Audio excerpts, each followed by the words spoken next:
to a wealthy Zionist businesswoman named Lynn Forrester. The couple then jetted to Washington and spent their wedding night in the White House. Just months before 9/11, they moved to New York and settled into their 18th floor luxury palace at River House, where 2 private terraces offered them front row seats for the scheduled 911 show.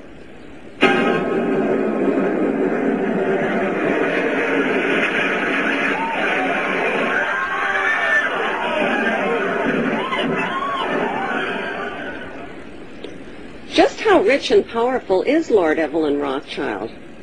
Historically, the Rothschild family wealth was hidden in underground vaults.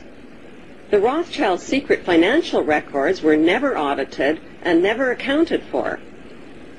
Their family-commissioned biographies give the illusion that their family fortune has dwindled, but researchers estimate their wealth at close to $500 trillion, more than half the wealth of the entire world.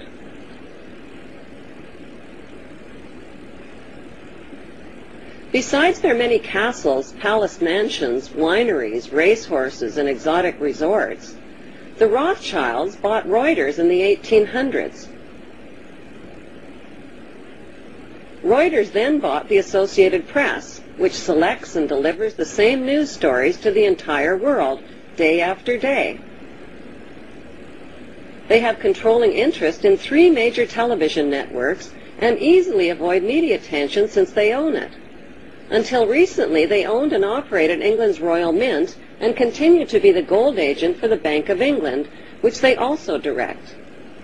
They control the LBMA, London Bullion Market Association, where 30 to 42 million ounces of gold worth over $11 billion are traded daily. The Rothschilds earn millions weekly just on transaction fees alone. They also fix the world price of gold on a daily basis and profit from its ups and downs. Over the centuries, the Rothschilds have amassed trillions of dollars worth of gold bullion in their subterranean vaults and have cornered the world's gold supply. They own controlling interest in the world's largest oil company, Royal Dutch Shell. They operate phony charities and offshore banking services where the wealth of the black nobility and the Vatican is hidden in secret accounts at Rothschild Swiss banks, trusts, and holding companies.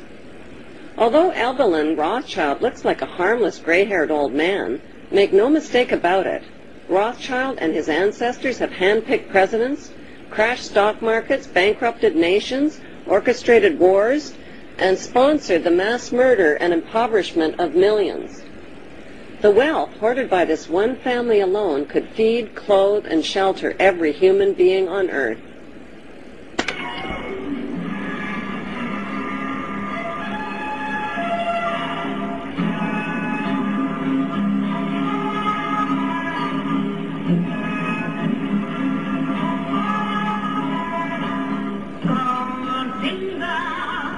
How did Evelyn Rothschild become the filthy rich Grand Vizier to Queen Elizabeth II and godfather of the black nobility?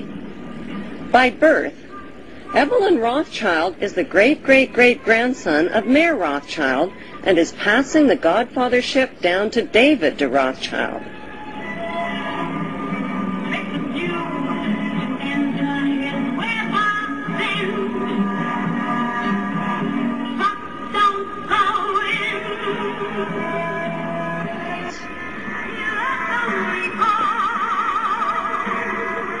Their story begins in 18th century Frankfurt, Germany, on a cobblestone street called Frankfurt on the Main.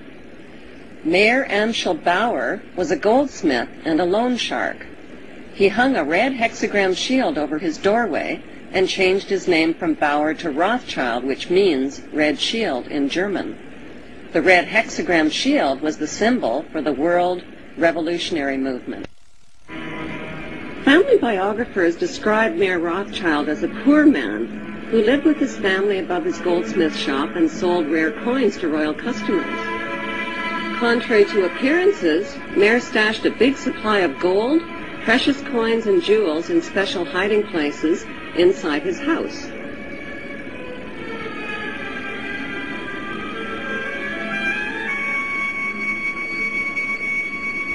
One special hiding place was beneath the back courtyard, where he accessed his strongbox through an underground passageway.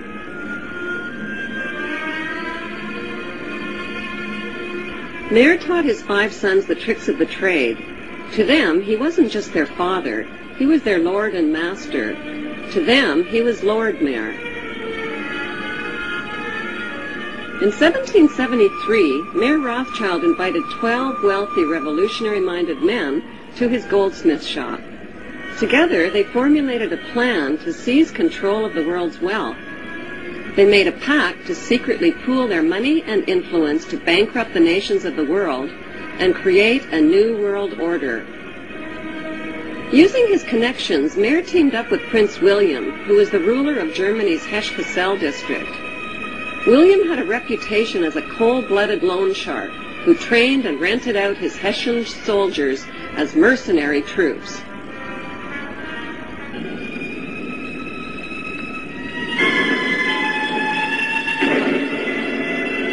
It was a profitable blood-for-money business that made Prince William one of Europe's richest men. Working as Prince William's agent, Mayer Rothschild collected fees for each dead Hessian soldier killed on the battlefield. He hired his sons to help him collect the blood money from renter nations. Since wars were good for the rent-a-troop business, Prince William used his royal connections in Denmark and England to provoke these wars. King George III of England rented Hessian soldiers from Mayer Rothschild and Prince William to fight the American colonists. American colonists had already shot down millions of North American Indians whose spears and arrows were helpless against the deadly gunfire. The worst Holocaust in human history occurred not in Nazi Germany, but on American soil.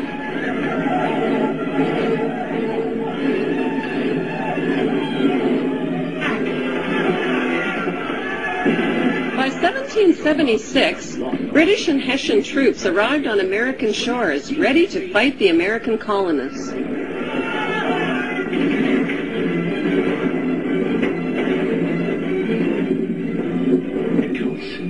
They're preparing for an attack. And we won't have long to wait either. See there? Hessian troops to the north.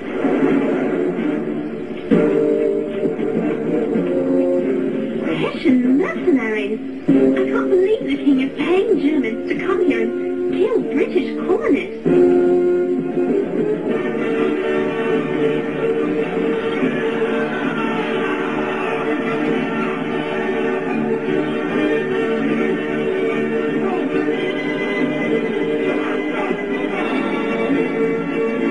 The colonists won their independence, and Mayer Rothschild won his blood money for the heads of each and every Hessian soldier killed on the battlefield.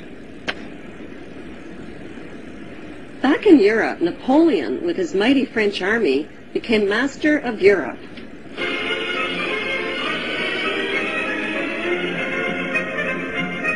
When Napoleon and his troops stormed into Frankfurt, Germany, William feared for his life and lost fortune. He left $3 million in the hands of Mayer Rothschild to pay the Hessian soldiers.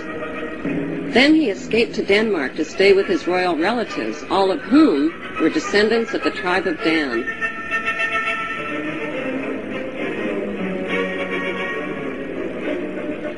Mayer Rothschild received a stock market